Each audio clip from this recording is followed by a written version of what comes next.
The soft hum of the research station filled the corridors as Dr. Velthera moved through the xenobiology lab. Her scales caught the artificial light as she reached for her optical enhancement device. Her clawed hand touched only empty space. The device was gone. The scurrying scientist froze. The device was more than just glasses. It held translation algorithms, research notes, and classified data about the newest species on the station. The humans. She pressed her communication badge. Security, this is Dr. Velthera. I need to report a missing item. Priority level 3. The response came quickly. What item, Doctor? My optical device. It contains sensitive research data. She looked around the lab again, her vertical pupils narrowing. Check the security footage. I need to know who took it. Minutes passed. The security officer's voice returned, now uncertain. Doctor, we found something on the footage.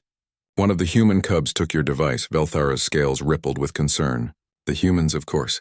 The family had arrived 3 weeks ago, rescued from a broken colony ship. A mother named Sarah Chen and her 3 offspring. The station commander had approved their stay while arrangements were made for transport to a human settlement. But these humans were a puzzle. Every species database said they came from Earth, a Class 12 death world. Only 3 other planets in known space earned that terrible rating. Worlds where everything tried to kill you, where survival itself was a daily battle. Yet the human cubs seemed so small, so fragile. Their skin had no scales, no protective fur, no natural armor. They couldn't breathe poisonous gases or withstand temperature extremes. They needed constant care and supervision. Still, they had proven disturbing in unexpected ways. The eldest cub, Marcus, had climbed a wall the first day, not using equipment, just his hands and feet finding tiny holes in the smooth surface. The medical officer insisted it was impossible for a species with their muscle density. The middle cub, Lily, had squeezed through a ventilation shaft that measured only 30 centimeters wide. She retrieved a toy that had fallen through. Security had measured the shaft 3 times, certain their instruments were broken. They were not, and now the youngest, Emma, had stolen classified equipment. Show me the footage, Velthera said. The holographic display appeared. It showed her lab from an hour ago. The door opened.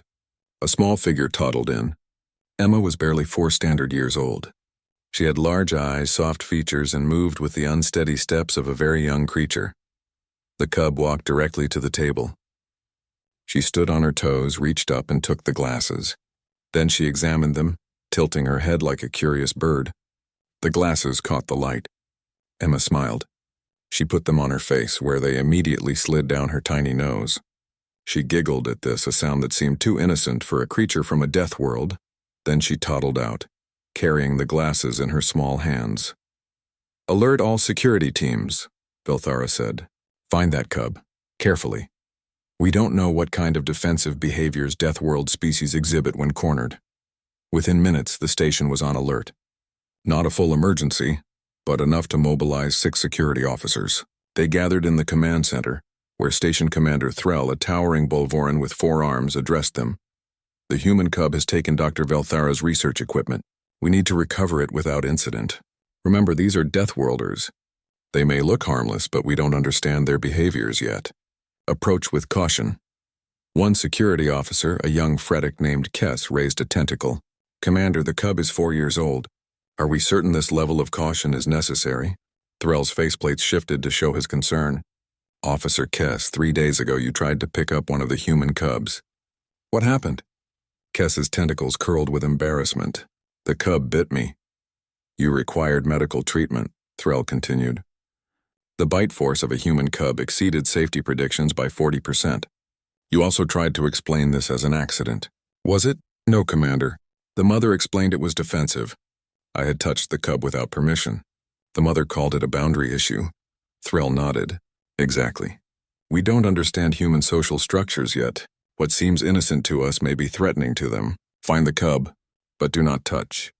Do not corner. Simply observe and report location. Is this understood? The security team confirmed and dispersed. They checked Emma's last known location first, the Chen family quarters.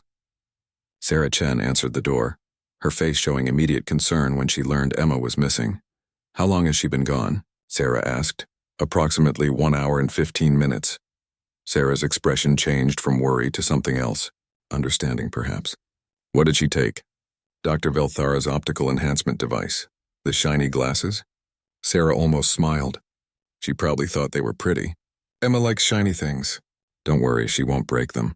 She'll just want to play with them for a while. The security officer made careful notes. Human cubs exhibited attraction to reflective objects. Possible nest-building behavior? Hoarding instinct? Resource acquisition training? We need to find her, the officer said.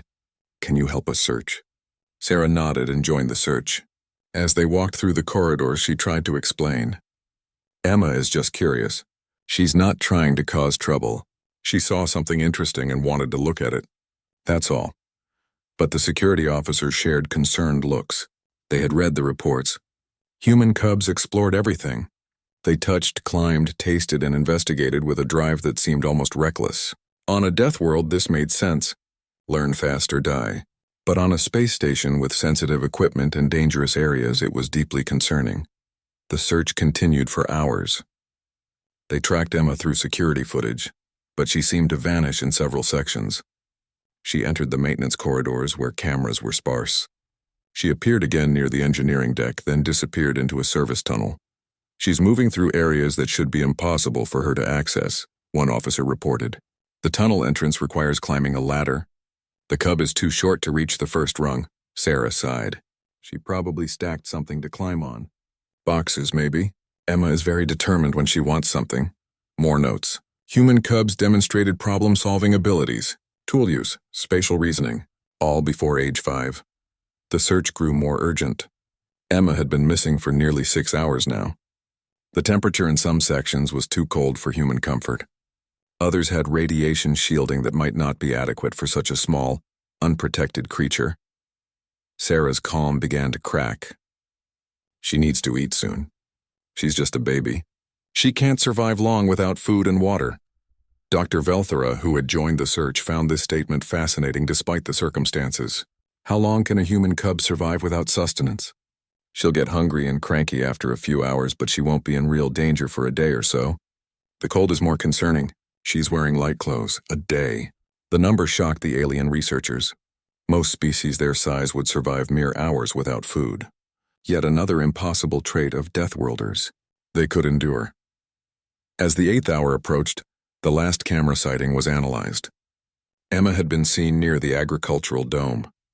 The section where earth plants were grown for the human family. The place that smelled like their home world. We should search there, Sarah said. She might have gone looking for something familiar.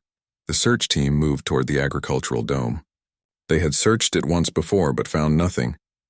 Perhaps they had missed something. Perhaps the small human cub had hidden too well. Perhaps Deathworlders were better at hiding than anyone had predicted. And somewhere in the vast station, Emma slept peacefully, clutching a pair of shiny glasses to her chest, unaware of the chaos her curiosity had created. The agricultural dome rose before them, a massive transparent structure filled with plants from dozens of worlds. In one corner, isolated for contamination control, grew earth plants. Tomatoes, herbs, small fruit trees. The human family had requested them for comfort and nutrition. Commander Threll organized the security team outside the dome entrance. We search systematically, section by section. The cub is small and may be hiding. Remember, observation only. No contact without express permission from the mother. They entered the dome in formation, a military operation to locate a 4-year-old child. To the humans, it might have seemed excessive. To species who understood Deathworlds, it was merely prudent. The first 3 sections revealed nothing. Standard agricultural equipment, growing beds, irrigation systems. No sign of a small human anywhere. Check thermal scans, Threll ordered. The security officer activated his scanner. The device mapped heat signatures throughout the dome. It showed the warm bodies of the search team, the ambient temperature of the growing areas, the cooler sections near the walls. But no small human heat signature appeared. Nothing, Commander. Either the cub is not here or she has somehow masked her thermal signature. Sarah frowned at this. She's 4. She doesn't know how to mask thermal signatures. She probably just found a warm spot to hide. Dr. Velthara made more notes. Human defensive strategy included instinctive camouflage behaviors, even in young specimens. The mother's explanation was clearly misdirection to protect cub capabilities. They reached the earth plant section. The air here smelled different. Rich, organic, alive in a way the sterile station corridors were not. Tomato plants grew in neat rows. Basil and mint released their scents. A small lemon tree stood in the corner, its leaves rustling in the dome's air circulation. Sarah stopped. Her expression changed. "Wait, do you hear that?" The team fell silent. Most species present had excellent hearing, far superior to humans. They heard the hum of life support, the whisper of air through vents, the quiet drip of irrigation systems. Nothing unusual. "I don't detect anything abnormal," Officer Kess said. Sarah held up her hand. "No, listen."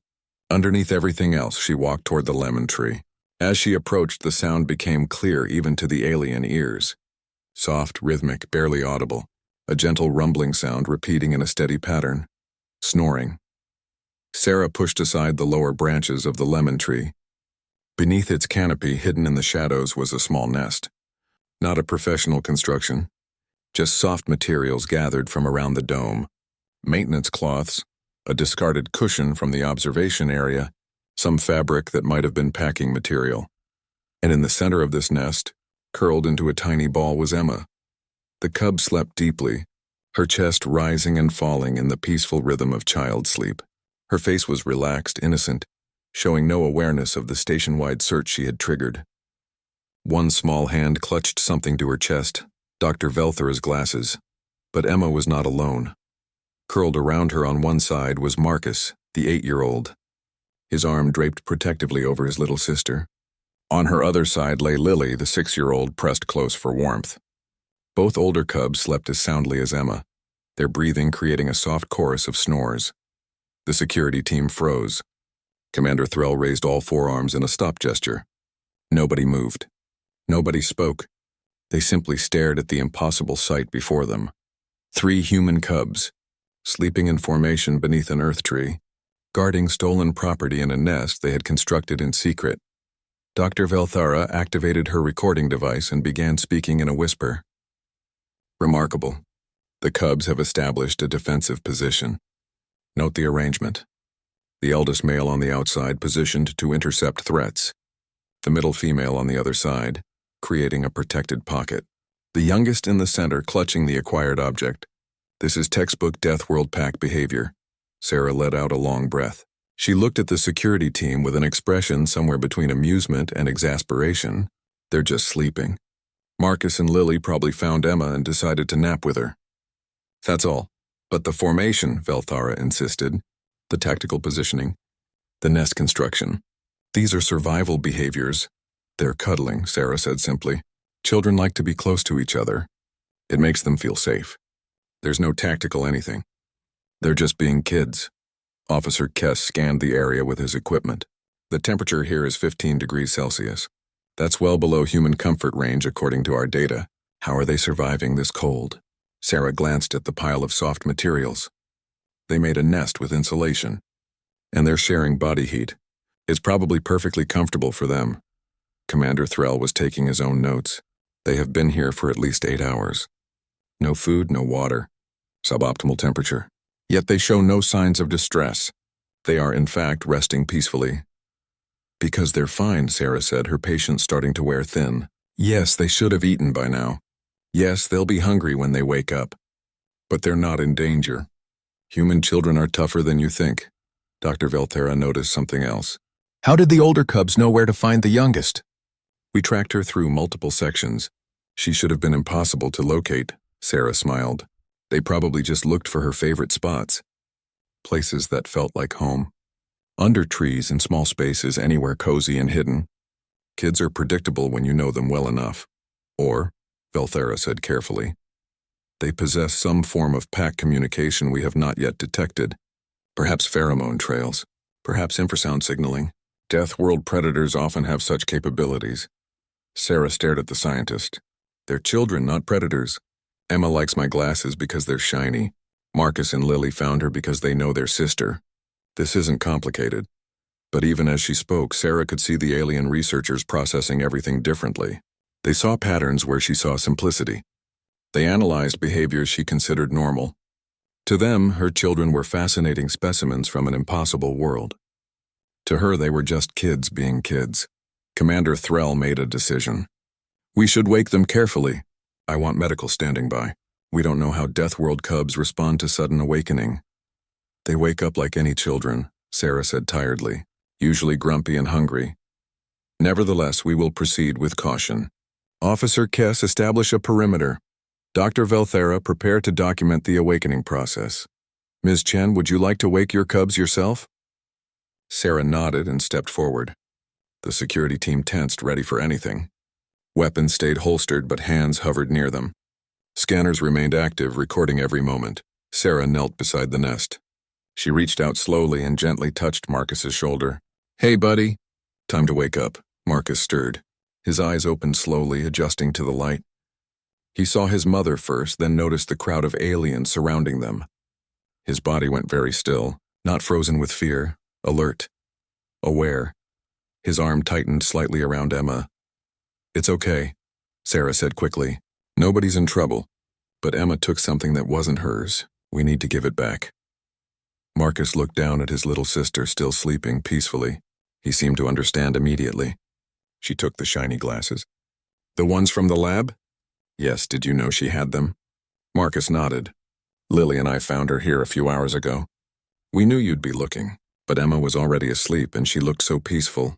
We didn't want to wake her up. So we stayed with her to make sure she was safe. Commander Threll absorbed this information. The elder cubs had located the youngest, assessed her condition, made a tactical decision to remain in position rather than report her location. They had prioritized pack cohesion over compliance with station authority.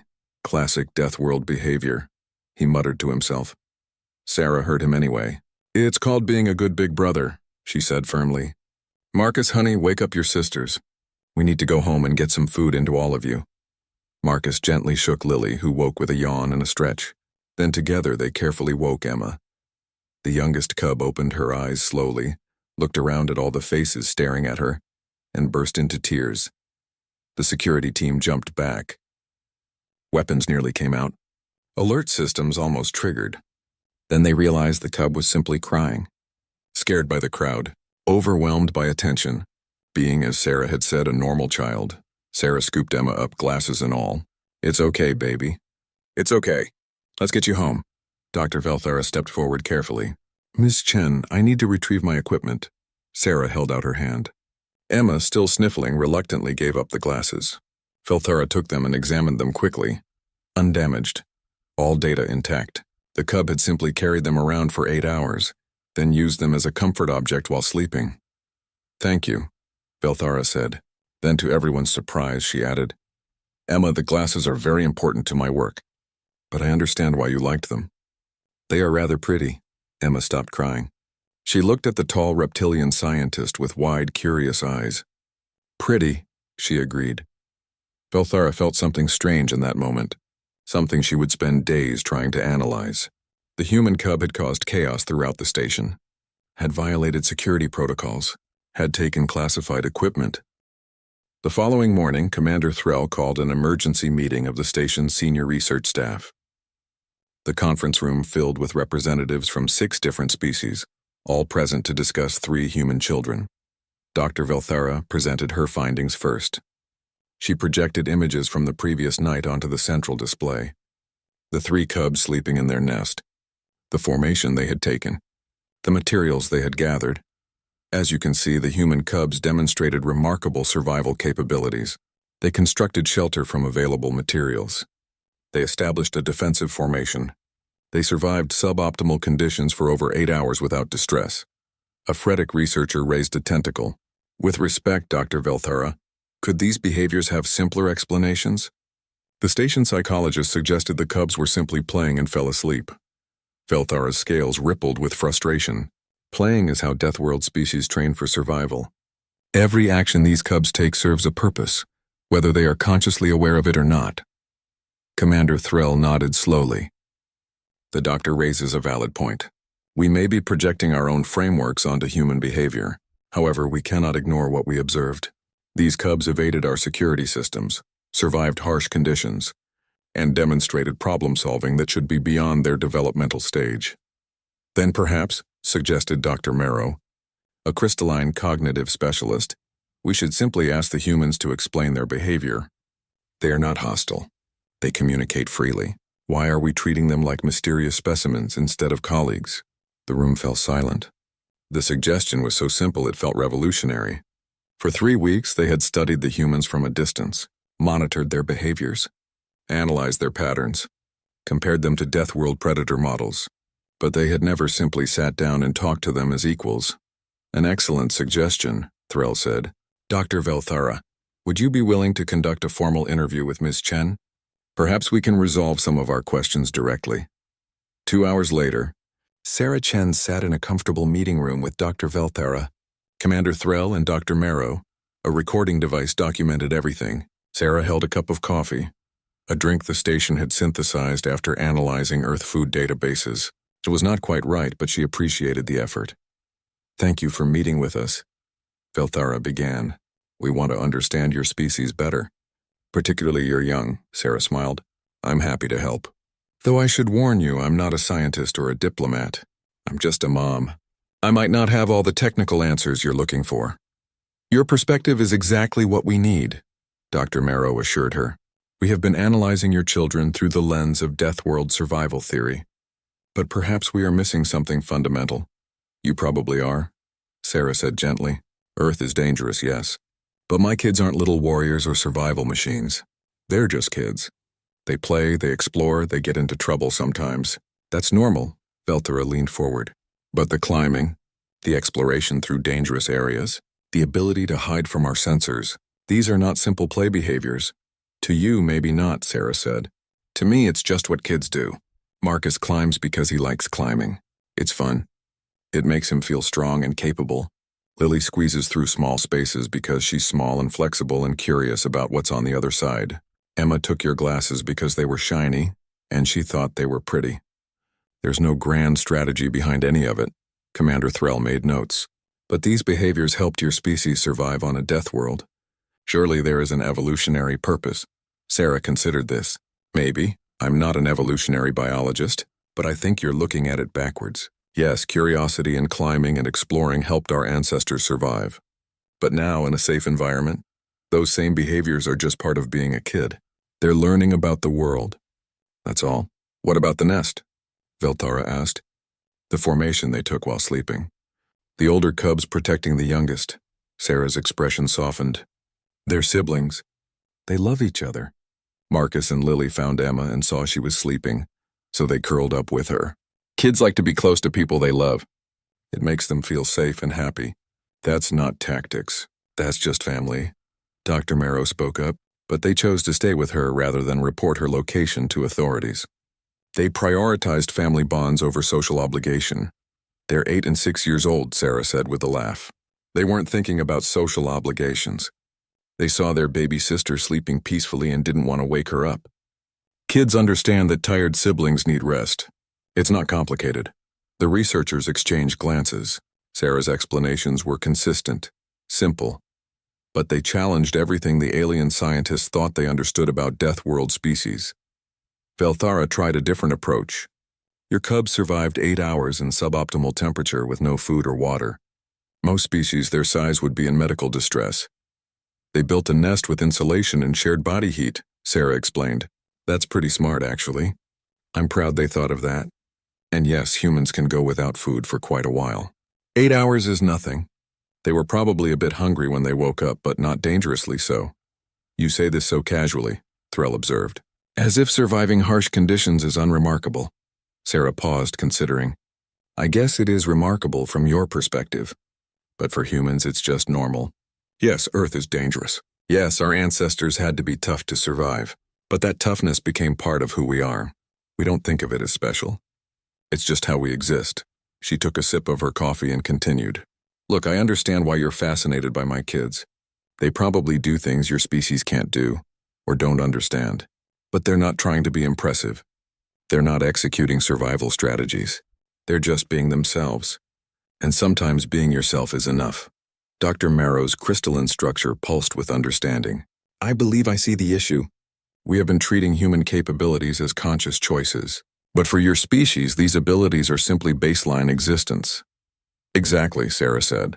You've been watching my kids like they're performing some kind of elaborate survival dance. but they're just living, playing, being children. The fact that they can do impossible things by your standards doesn't mean they're thinking about it. It's just what they can do. Velthara was quiet for a long moment. Her scientific mind struggled with this information. Everything she had observed suggested calculated behavior, tactical awareness, pack coordination, but the mother's explanation was simpler. Children being children. Instinct mistaken for strategy. Natural ability mistaken for training. Ms. Chen, she said finally, I believe I owe you an apology. And your cubs, we have been treating them like fascinating specimens rather than individuals. This was wrong, Sarah smiled warmly. I understand. We're new to you, strange, different. It makes sense that you'd want to study us. But maybe instead of studying, you could try just getting to know us. As people, Commander Threll stood. A wise suggestion. Ms. Chen, would you and your family be willing to participate in cultural exchange sessions? Not as research subjects, but as ambassadors for your species. We could share meals, activities, conversations. Learn from each other as equals. I'd like that, Sarah said. The kids would too. They're curious about everyone on the station. Marcus has been asking questions about your armor, Commander. Lily wants to know how Dr. Marrow's crystalline structure works. Emma just likes everyone. She's very friendly once you get to know her. The meeting concluded with new understanding on both sides. As Sarah left, the researchers remained behind to discuss what they had learned. I feel foolish, Velthara admitted. We applied complex theories to simple behaviors.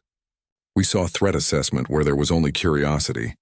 We interpreted pack tactics where there was only family love. Not foolish, Dr. Marrow corrected. Cautious. We did not understand, so we were careful. This is wisdom. But now we have new information. We can adjust our understanding. Commander Threll nodded. Dr. Marrow is correct. We acted appropriately based on our knowledge. But now we must acknowledge something profound. The humans are not remarkable because they try to be. They are remarkable because they simply are. Their normal is our extraordinary. Velthara considered this, which means every casual action they take, every simple behavior, is something most species in the galaxy could not accomplish. They live at a baseline we consider extraordinary achievement. Precisely, Threll said. And they do not even realize how remarkable this is. To them it is simply existence. This may be the most fascinating aspect of humans. They are extraordinary without effort, dangerous without intention, powerful without awareness, Dr. Marrow added another observation. But they are also gentle, kind. The cubs could potentially harm us, yet they have not. The mother could demand special treatment, yet she asks only for understanding. They possess great capability but exercise great restraint. Because that too is simply who they are, Velthara said, understanding dawning. Death World survival required not just strength but cooperation. Not just power but control, not just capability but wisdom. The humans became all of these things not through conscious choice but through generations of simply being themselves. The three researchers sat in contemplative silence. They had learned something important today. So the changes started small. Commander Threll authorized modifications to the station's public areas. Handholds installed at human-child height on corridor walls. Not because the cubs needed them, but because they enjoyed climbing and this gave them safe places to practice. Padding added to sharp corners after Marcus bumped his head rushing around a bend. Viewing windows lowered so Emma could see out without being lifted. The first cultural exchange dinner was scheduled for the end of the week. Sarah spent days preparing, working with the station's food synthesizers to create dishes that would be safe for multiple species to try. The synthesizers struggled with some Earth recipes, but eventually produced acceptable versions of pizza, pasta, and chocolate cake. The night arrived. The Chen family's quarters had been expanded to include a dining area large enough for guests. Dr. Velthara arrived first, carrying a gift. A small crystal that refracted light into rainbow patterns. For Emma, she explained. Since the cub liked shiny things, Emma accepted the gift with wide eyes and immediate delight. She held it up to the light, watching the rainbows dance across the walls. Then, unprompted, she walked over to Velthara and hugged the scientist's leg. Velthara froze. Her scales rippled with uncertainty. Sarah quickly intervened. Emma, remember what we talked about? Ask before hugging. Emma looked up at the tall alien. Can I hug? Velthara's scientific mind understood this was a social bonding gesture, a sign of affection and trust.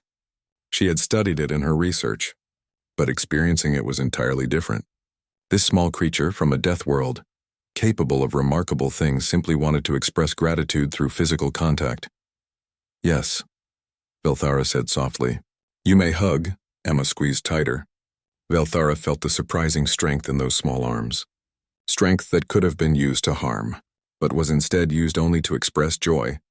She found herself gently patting the cub's head with one clawed hand, mimicking the gesture she had seen Sarah use. Commander Threll arrived next, followed by Dr. Marrow and several other station personnel. The quarters filled with a mix of species, all gathered to share a meal and learn from each other. Marcus immediately approached Commander Threll. Commander, can you tell me about your armor? How many layers does it have? Is it grown or manufactured? What materials are used? Can you feel through it, or is it all external sensors? The Bolveran commander was taken aback by the barrage of questions. Most species were intimidated by his size and military bearing, but this 8-year-old human showed only curiosity and enthusiasm. The armor is biosynthetic, Threll explained, settling into a chair reinforced to hold his weight. It grows with us from adolescence. The outer layer is primarily crystallized protein. The inner layer contains sensor networks that allow environmental awareness. Would you like to touch it? Marcus's eyes lit up.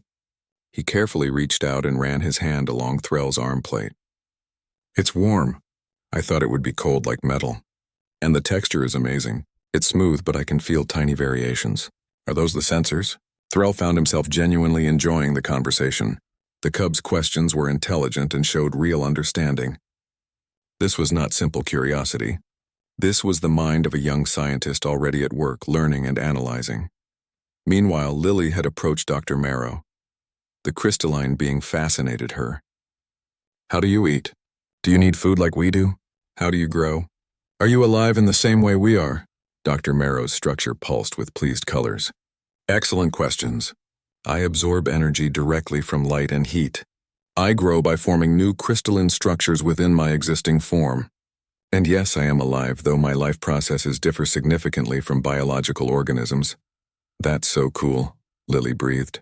So you're like a plant and a rock and an animal all at once? A simplified but not inaccurate description, Marrow agreed. And you, small human, are a complex arrangement of cells, electrical signals, and chemical processes that somehow results in consciousness and curiosity. This is equally remarkable. Lily giggled at this. When you put it that way, we're all pretty weird, aren't we? Indeed we are, Marrow said. And that is wonderful. Dinner was served. Sarah had prepared multiple dishes explaining each one's cultural significance on Earth. Pizza from Italy, pasta from various regions, rice dishes from Asia, bread from Europe. The alien guests tried everything carefully, their nutritional analyzers confirming safety before consumption. The reactions varied. Some found the flavors overwhelming.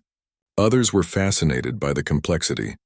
Officer Kess, the Fretic who had been bitten earlier, discovered a love for tomato sauce. The acidity balanced with sweetness, he marveled. And these herbs. This combination is genius, Sarah beamed. That's Italian cuisine. Humans have been perfecting it for thousands of years. Food is important to us, not just for nutrition, but for pleasure and connection. We bond over shared meals. Many species share meals, Velthara observed.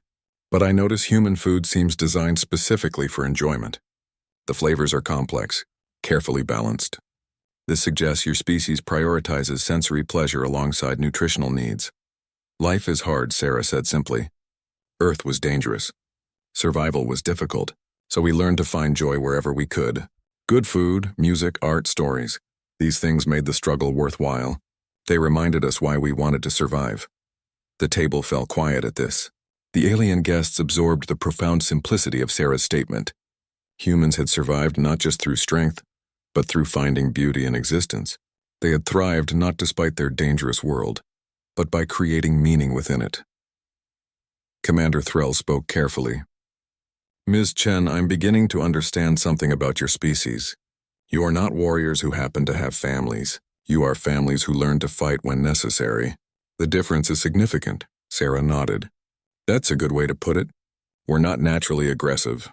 We don't want to fight, but we will fiercely, to protect what we love, our families, our homes, our way of life. That's what makes us dangerous. Not strength alone, but what we're willing to do for the people we care about. Emma, who had been quietly eating pasta, suddenly spoke up. I protect Marcus and Lily, they protect me. We're a team. The simple statement from the 4-year-old carried unexpected weight. Even at her age, she understood the concept of mutual protection, of loyalty, of family bonds that transcended individual safety. Marcus ruffled his sister's hair. That's right, Em, we look out for each other, Lily added, always. No matter what. Dr. Velthera found herself deeply moved by the exchange. These cubs, so young, already possessed unshakable loyalty to each other. It was not trained into them, not enforced by authority. It simply was. Part of their nature, part of being human. After dinner, Sarah brought out the chocolate cake. The alien guests were skeptical of the dark brown substance, but willing to try. The reactions were immediate and varied. Some found it too sweet. Others were overwhelmed by the richness, but most found it remarkable. This is made from a plant? Officer Kess asked in amazement. How did your species discover this combination of flavors? Trial and error over thousands of years, Sarah explained. Humans are persistent. We experiment. We try new things. Sometimes it goes badly. Sometimes we discover chocolate cake. The evening continued with stories and questions from both sides. The alien guests shared tales of their homeworlds, their cultures, their histories. The human family listened with genuine interest, asking thoughtful questions and making connections. As the night grew late, Emma fell asleep in her mother's lap. Marcus and Lily fought to stay awake, fascinated by the conversations but clearly exhausted. Sarah smiled apologetically. I think it's time for these 3 to get to bed. The guests prepared to leave, each thanking Sarah for the evening. As Dr. Velthara reached the door, she turned back. Ms. Chen, I want you to know that tonight changed how I see your species, and perhaps how I see all species. We are all remarkable in our own ways, all worthy of understanding and respect. That's all we wanted, Sarah said warmly. Not to be feared or studied, just understood, and maybe befriended. I would be honored to call you friend, Velthara said, and she meant it. After the guests departed, Sarah carried Emma to bed while Marcus and Lily prepared themselves for sleep. As she tucked them in, she reflected on the evening. They had crossed a bridge tonight, not just between humans and aliens, but between fear and understanding, between analysis and friendship. The next morning, Commander Threll issued new station policies. Human children would be granted supervised exploration privileges. Safety measures would be implemented not to restrict them, but to ensure their adventures remained safe. Cultural exchange programs would be expanded. Other families throughout the station were encouraged to host similar dinners. Word of the evening spread throughout the station. The story of Emma and the glasses became legend, but now it was told with affection rather than concern. The human cubs were no longer mysterious threats from a death world. They were the station's children. Curious, energetic, sometimes troublesome, but ultimately beloved. Dr. Velthara found herself spending more time with the Chen family. She taught the cubs about xenobiology. They taught her about Earth games and stories. Marcus showed particular interest. 3 months after the glasses incident, the research station received an unexpected transmission. A coalition diplomatic vessel was en route. They wished to meet the human family that had, according to reports, changed perspectives on Death World species throughout the sector. Commander Threll met with Sarah to discuss the visit. The Council is interested in your family's integration success. Several worlds have human populations but limited contact with other species. Your experience here could inform better practices galaxy-wide. Sarah looked uncertain. Commander, we didn't do anything special. We just lived our lives. The kids just behaved like kids. I don't know what wisdom we can offer. That is precisely the wisdom, Threll said. You demonstrated that humans are not threats to be managed. You are neighbors to be understood. This simple truth has profound implications for galactic society. The diplomatic vessel arrived on schedule. Ambassador Telrin, a distinguished Chrysaline diplomat, led the delegation. She brought with her representatives from 6 different worlds, all interested in improving human integration in their territories. The meeting was held in the station's main conference room. Sarah attended with her children, who had been coached on proper diplomatic behavior. They sat quietly at first, overwhelmed by the formal setting and the important visitors. Ambassador Telrin began. Ms. Chen, your family's story has reached many worlds. The incident with the optical device, the subsequent cultural exchanges, the integration success. These events have sparked important conversations about how we approach Deathworld species. Sarah shifted uncomfortably. With respect, Ambassador, I think people are making too much of this. Emma took something shiny. My older kids found her. We had dinner with some friends. It's not complicated. But that is the point, Telrin said gently. For too long, we treated humans as extraordinary cases requiring special protocols. We analyzed behaviors instead of accepting them. We saw threat levels instead of seeing people. Your family showed us the error in this approach. Dr. Velthara, who sat nearby, spoke up. Ambassador, if I may, the greatest lesson we learned was humility.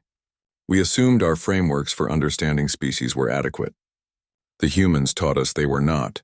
Sometimes the most profound truth is also the simplest. Sometimes people are just people. Marcus, unable to contain himself any longer, raised his hand. Sarah nodded permission. Ambassador, can I say something? Telrin's crystalline structure pulsed with warmth. Of course, young human. Please speak. Everyone here keeps talking about how we change things. But from where I'm sitting, you all changed us too. We learned about different kinds of life, different ways of thinking, different ways of being. That's just as important, isn't it? Change goes both ways. The room fell silent. The 8-year-old had identified something the adults had overlooked. Integration was not one species adapting to another. It was mutual understanding, mutual growth, mutual change. Ambassador Telrin's structure pulsed with impressed colors. Wise words from one so young. You are correct, Marcus. Integration is bidirectional. We focus on how humans adapt to galactic society, but we must also consider how galactic society adapts to humans. Lily added her own thought. Plus, we're not that different. Everyone wants to be safe. Everyone wants to be with people they love. Everyone wants to be understood. Those things are the same no matter what planet you're from. Emma, not to be left out, spoke up in her small voice. And everyone likes shiny things, right? The room erupted in genuine laughter. The tension dissolved.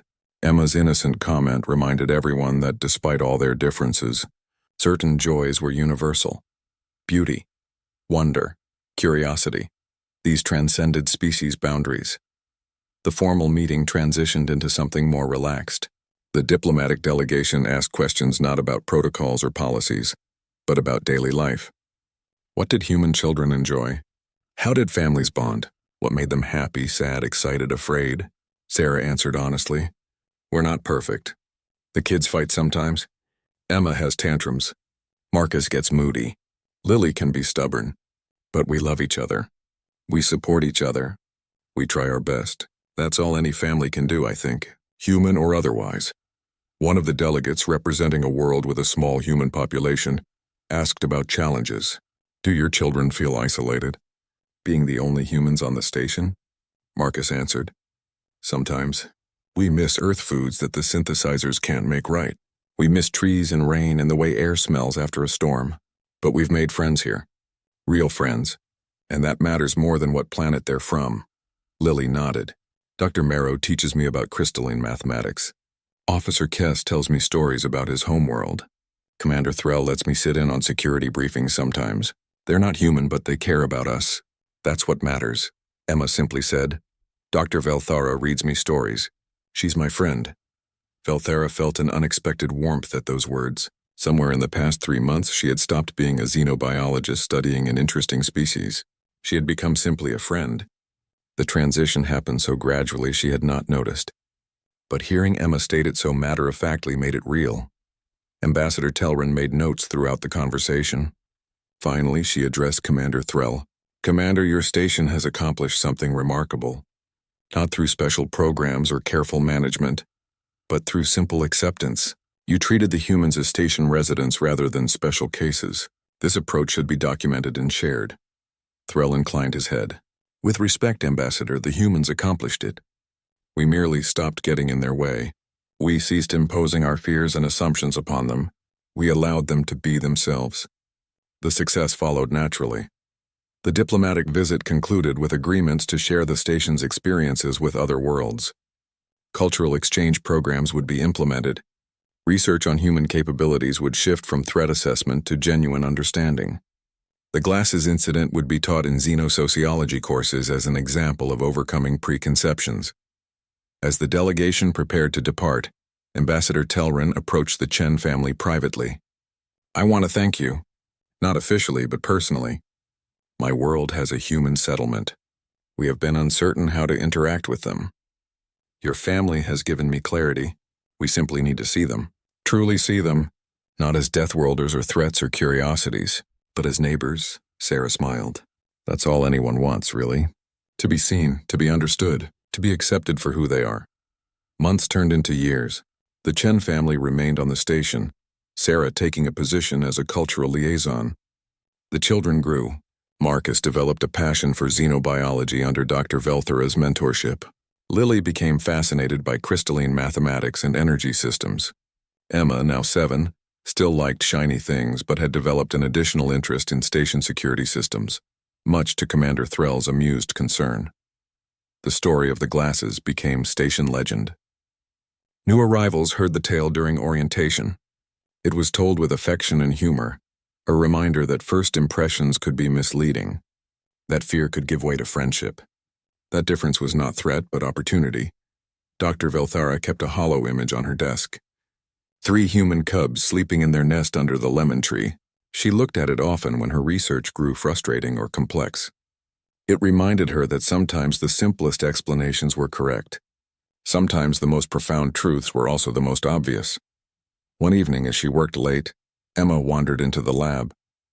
The young human had grown taller, but still possessed that quality of curious innocence.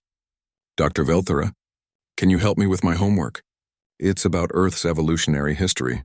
Velthera set aside her current work. "Of course. Come, sit."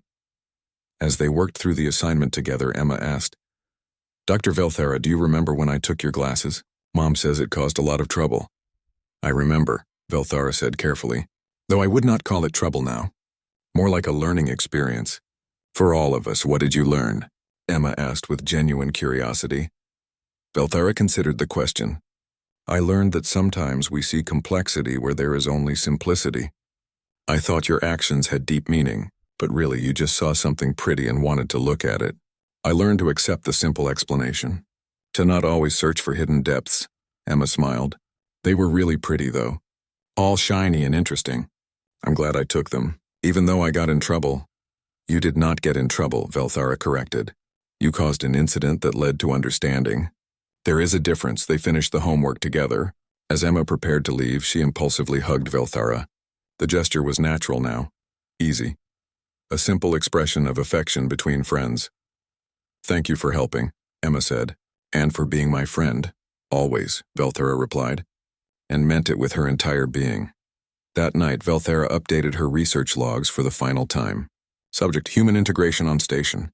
Conclusion: success achieved not through management or protocol, but through acceptance and genuine connection. Recommendation: treat all species as individuals first, classification second. See people, not specimens. Build bridges, not barriers. She closed the file and looked again at the hollow image. 3 cubs sleeping peacefully, guarding shiny glasses in a